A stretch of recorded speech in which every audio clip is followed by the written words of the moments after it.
All right, good day, Dr. Randy. This is Ryan with your podcast, and today we have a very special, popular topic. I think that's trending in psychology today, and the topic is the 10 behaviors that push people away. Yes. And I'm going to take a very different tack to it Mm-hmm. because I immediately think of that as, addictions or having affairs or abuse or gaslighting or ghosting or things like that. They think of those kind of aggressive kinds of things. This is going to be a little different way to approach it. When people first look to create a partnership, of course, they're looking for, chemical attraction. You have to have some chemistry.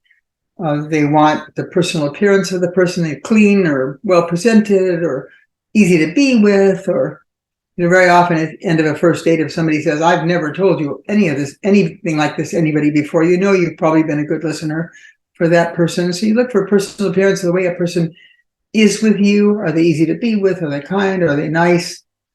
And you can pretty much also get into, in a very short period of time, what their families are like. Do they have friends?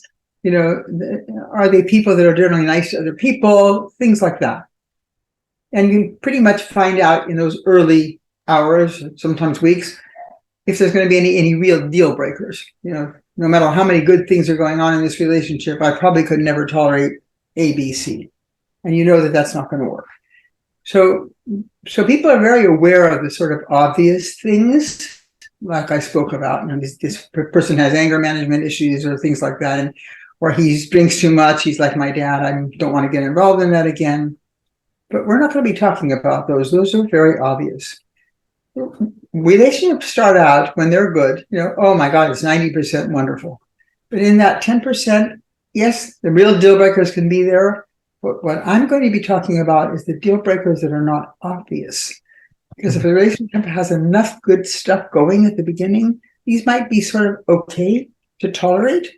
But over a long period of time, these behaviors, you get allergic to them.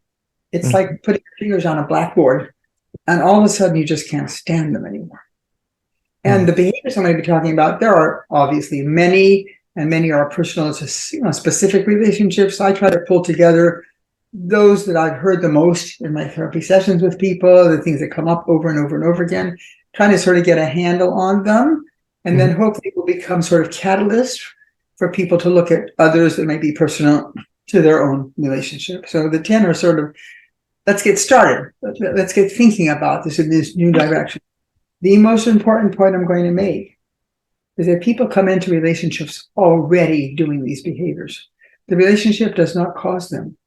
And they've had problems pushing people away with these behaviors their whole lives. So just because they're not noticed doesn't mean they aren't going to have the same outcome. They haven't changed them. They haven't gotten rid of them. They're still doing them. They're still pushing people away. And they enter a relationship which has all kinds of good things. But over time, guess what? They push people away again. So I kind of like to talk about them and just give people a sense that we're coming from a different direction. These are things that are sometimes unwittingly done. There's some things that are not done purposely. There are things that are sometimes done unconsciously. But they are very irritating to most people who over time just can't deal with it anymore. So I'm just going to go through them.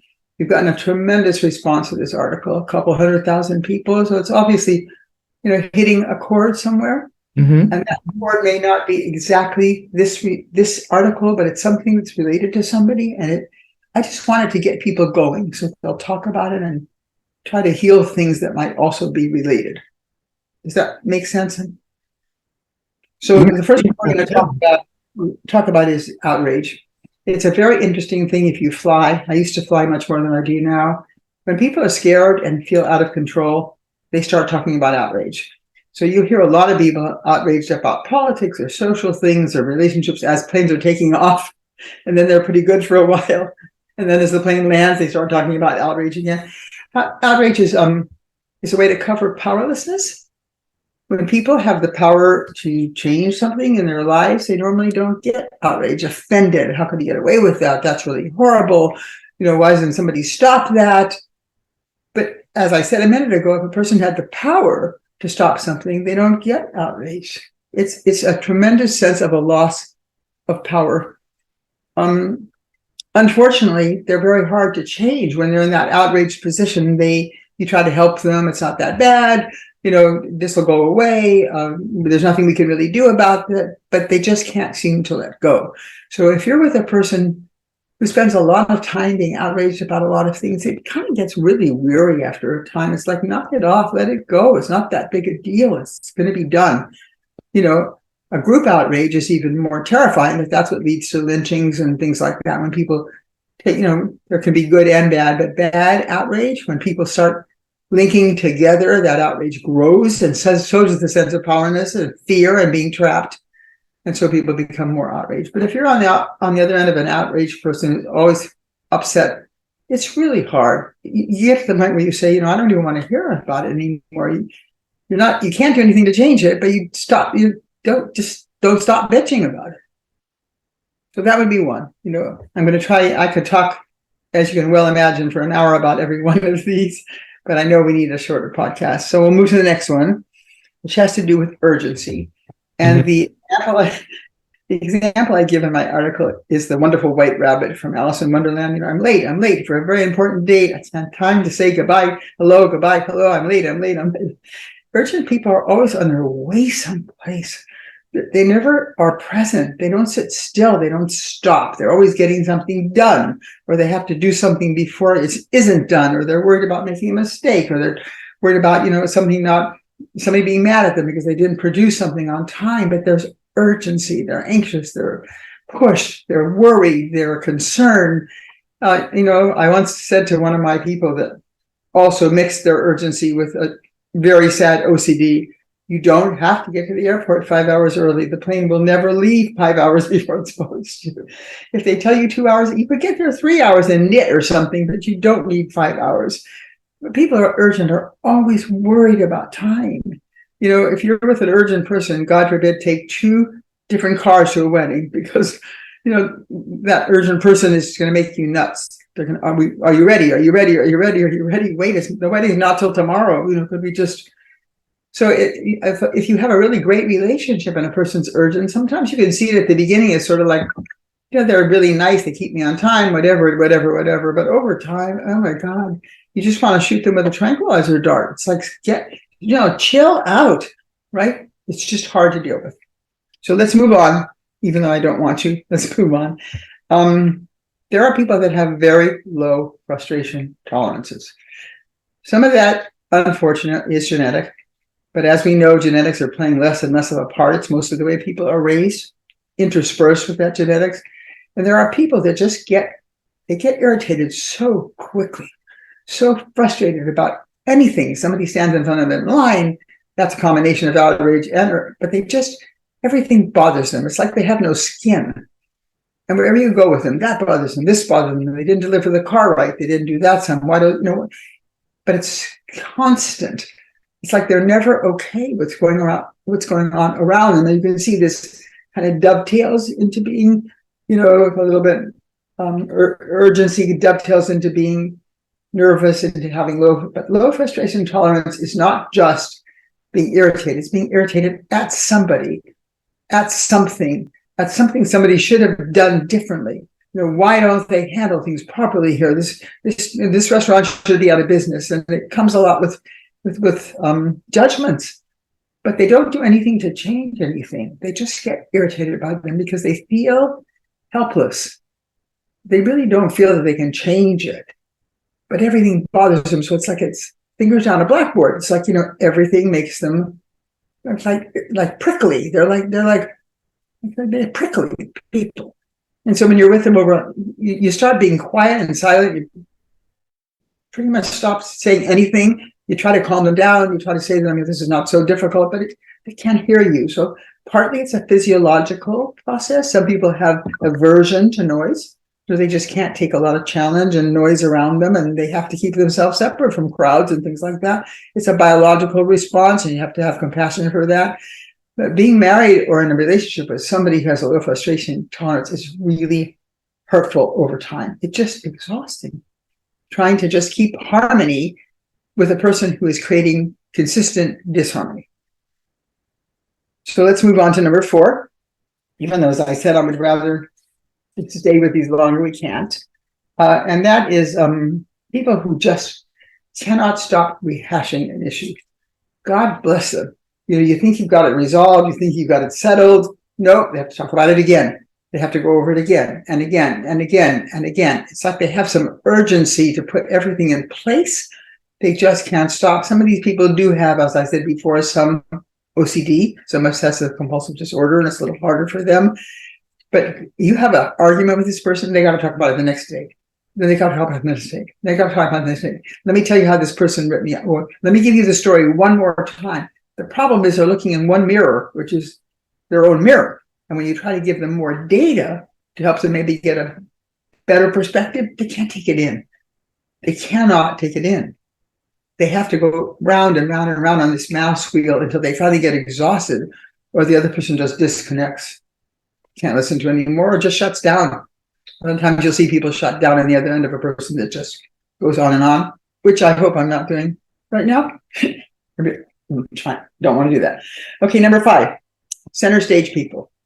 These are people, they have to be in the middle of everything. They have to be the person everybody looks at. They have the only important opinions. They say the most valuable things. They're the actor, you are the audience. Maybe occasionally they'll let you be the actor and they'll be the audience, but there's never collaboration in the communication. They've got to be center stage, center stage, center stage. Well, if they're funny, good looking, sexy, attractive, Right. good act, if you haven't seen it more than 20, 30, 40 times, and they can change their act from time to time, it might compensate for their needing to be center stage. Or if you're a quiet, shy person that doesn't mind, your partner being in the middle of everything, sometimes it can work, but over time, you cannot get a word in edgewise. I mean, they never stop to say, what effect am I having on you by talking at you? Not to you, not with you, at you. Are you enjoying the performance? Would you like me to continue? There's no sense of an experience of the person on the other end of it. That's a center stage person. We can call them narcissists. I don't like that. I don't like labels of that kind. Okay, let's keep going then. We're going to talk about chronic lateness, because I can tell you I've seen this break up relationships.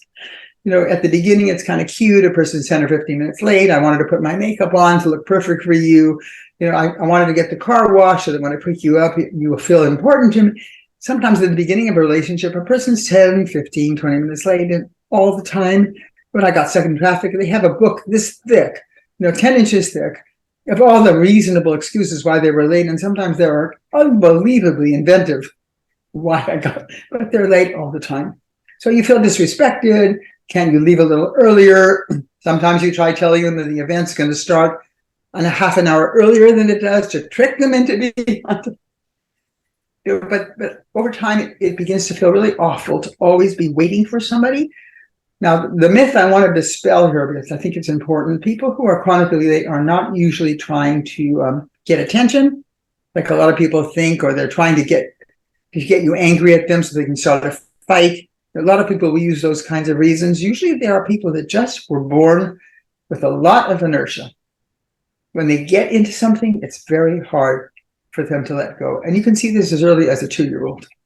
The problem is they don't build the time they need to let go and recommit to the new thing. They don't build enough time in because they don't think they'll need it. They can think they can switch sooner than they can. So when I work with people who are chronically late, we start giving them a lot more time than they need to complete a commitment. And we start working on it from that angle. Not you're bad, you're not respecting somebody, you're a terrible person. But over time, if you are married to someone who's chronically late, pretty soon you just, I'll meet you there, listen, or I'm just going to go, watch TV. And when you're in the car, why don't you call me? And it is very, very difficult if you are trying to, again, catch a plane. This is the opposite of what we talked about before. You want to catch a plane, you want to get to a wedding, and you don't want to drive up when the bride's walking down the aisle. Well, you have plenty of time as long as there's not a car accident. There's not a train that gets stopped. There's not something that you couldn't counter. But sometimes those things happen. And once in a while, they come too late for something. but usually they're okay, but it's very irritating. Okay, Randy, move on. The next one would be people that flake on you. Now, being late can feel like a flaking behavior, but I'm trying to disperse that and tell you that it's not. Flakes are people that are usually passive aggressive, not always. If you have a crazy person in a relationship, they're usually married to a passive aggressive person because they always agree. Mm-hmm. Principle, they make an agreement, they're going to show up, they're going to do something, they're going to provide something for you, but somehow it just doesn't get done. And they don't even renegotiate it. It just doesn't get done. But even if they renegotiate it, every time they make an agreement, you don't keep it. Over time, it's like, oh, please, just pay attention to what they do, not they wish, intend, or promise. If you still like them, stay with them, but at least you won't be crazy. So that's kind of a quick way to observe that. Again, I could go more deeply, but we don't have the time. So let's get to number 8, which is one of the most difficult to talk about.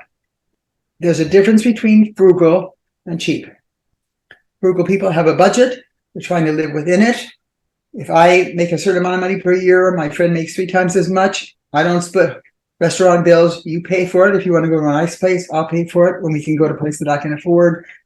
I have to be frugal. I don't have enough money. I've got kids. I've got a couple kids in medical school. I just don't have the resources.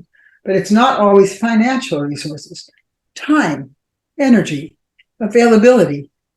So cheap people, now I'm going to get to the word cheap, always feel like somebody else gets more than they do and they earn more and they're always ripped off. Always ripped off. They've got to be careful all the time, almost in a paranoid way that somebody's not going to take advantage of them. Oh my God, are they ever scorekeepers? You know, I have literally been, I'm ashamed to say this, but it's happened more than a dozen times. When I'm out to a restaurant, we've had wonderful service with people who are earning very little money. And the person picks up the tab and leaves a 5% tip. I mean, I'll make some excuse to have to go back to the bathroom and go back and put more money on the table. I can't abide by people deciding that people aren't worth it. If it's not worth it, you know, and that kind of cheapness also, as I said, is in a relationship. They keep score. I gave more than you did. I was nicer than you were. I gave you more than you gave. It's just awful to be on the other end of a truly cheap person. It's the opposite of generous. Generous people, even if they don't have anything, they make sure that they give what they can. And they don't have that fear that somebody else is going to rip them off, as I said, if they don't watch very, very carefully, that person, God bless it, earned what they took. So cheapness is hard, but it's one of my biggest because it's so obvious when I see people, when one person wants to be more generous or kind or caring or whatever. I mean, you'll even see it in something as simple as in a church when they send away that, you know, somebody will be earning $200 a week and put $20 in, and somebody will be earning $2,000 a week and put $1 in. And it's like, you know, what's that all about that you are so afraid of being taken from? So I took a long time on it because it's painful to watch. So now we're up to number 9, and that's called sarcasm. Sarcastic people can be witty, funny. They can lighten up a situation when they're teasing, as long as both people are playing the same game. But it can also be a cover for mockery, for invalidation, for making another feel humiliated, putting them in their place when it's really not funny because it's driven by the other person trying to feel more superior than the other person, make them feel inferior. So sarcasm can go all the way from playfulness to really, really mean, undermining, vicious attacks. And so I don't really like sarcasm very well. It works very well for stand-up comics, you know, when people expect that of them and they're supposed to be funny. But even stand-up comics can every once in a while go just a little too far, and the audience doesn't laugh because it's not funny to anybody but the person doing that. Okay, number 10, we're almost there. And this is a very, very difficult one to talk about, and I always leave it to the end. There are people in this world that have been horrendously victimized. Not only immigrants, like my parents were, and people that are refugees and people that are on the other end of power that strips them of life and takes from them and steals from them for their own good at the expense of the poor. There are there are real victims in this world. I once had a woman who had 3 stillborn babies. I don't know that I could have survived something like that. And her 4th child is my godson, because I found a doctor that would take the baby at 8 months because she was killing her own children. But she never complained. She was a sweetheart of a person. I've known people with terrible heartbreaks who just say, well, we just got to get through them. Let's pull together and get through them. And I've seen people with lives that seem on the outside, don't want to judge, so benefited, or just, always feeling like they didn't get enough. The world cheated them. They didn't get what they were supposed to get. Everything happens to me. And it's always somebody else's fault. Never anything they did or contributed in any way at all. Always somebody else's fault. And you try to play devil's advocate and say, well, maybe what did you do? And you try to ease them into, hey, wait, this is a two-way process, and they will have none of it. They are wedded to their martyrdom and to their sorrow. And there is no way you're going to take them out of it. So after enough time being married to a person like this, you try so hard to make them feel better, and you're totally powerless. You just got to get out. So those are 10 samples of behaviors that don't necessarily show up at the beginning, or certainly not as powerfully show up at the beginning. But over time, you can't take it anymore. It's just, I can't be on the other end of this, and the other person doesn't want to or feel there's anything wrong with any of the behaviors that we're describing. Now, Mike, why do you think this became a popular topic or viewership? There was a big jump in the popularity of this article. What do you think? Why do you think? First of all, I think that's a wonderful question, because I never really know how some articles will get 3,000 or 4,000 hits and some will get into the 100,000. It tells us certainly that it hit a chord. It tells us certainly that it's a common chord. My guess would be, if I could talk off the top of my head, that people will read it looking, oh my God, am I that way? I think it's going to have has had the opposite effect. Not, oh, I married partners like that and I can't stand them and I finally had to leave them. I think it's going to touch people in their own core. Do I behave that way? Am I a person that's too urgent? Am I a person that's always complaining? Am I a person that reacts too strongly? So I'm going to turn the question back to you. You listening this to me, did you think about the people that have done you wrong, or did you look at yourself? Definitely myself. There were times in the past that, obviously when I was probably earlier in my age that, I felt that way. And yeah, it was definitely something that everybody goes through at one point or another. So I think the answer to your question, which you're supporting, is I think people say, oh my God, what if that's what I do? Am I cheap? Do I react too much? Do I a victim all the time? Do I flake on my commitments to people? I think it hit people in their heart core where they do some reflection.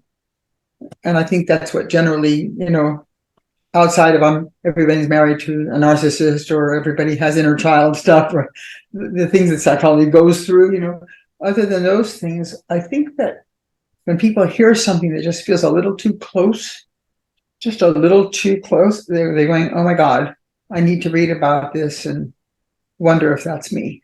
Yeah. Or it happened to me in the past. That would be my best off the top of my head response. Good. Well, I'm going to be writing an article, probably my next article. I'm going to be writing something, I think, again, from a very different point of view. I'm going to talk about the things people do to destroy their relationships that are not infidelity, addiction, flaking. Because we're always talking about all these articles, how to improve it, how to fix it, how to fix a damaged relationship, how to make it get better. But, it's not an audit debit column.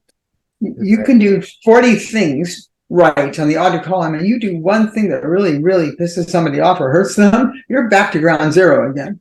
So I'm going to write it from the other point of view. This is what you're doing to damage your relationship, independent of those things that most people associate immediately, like addictions or abuse or things like that. That's not going to be part of this article.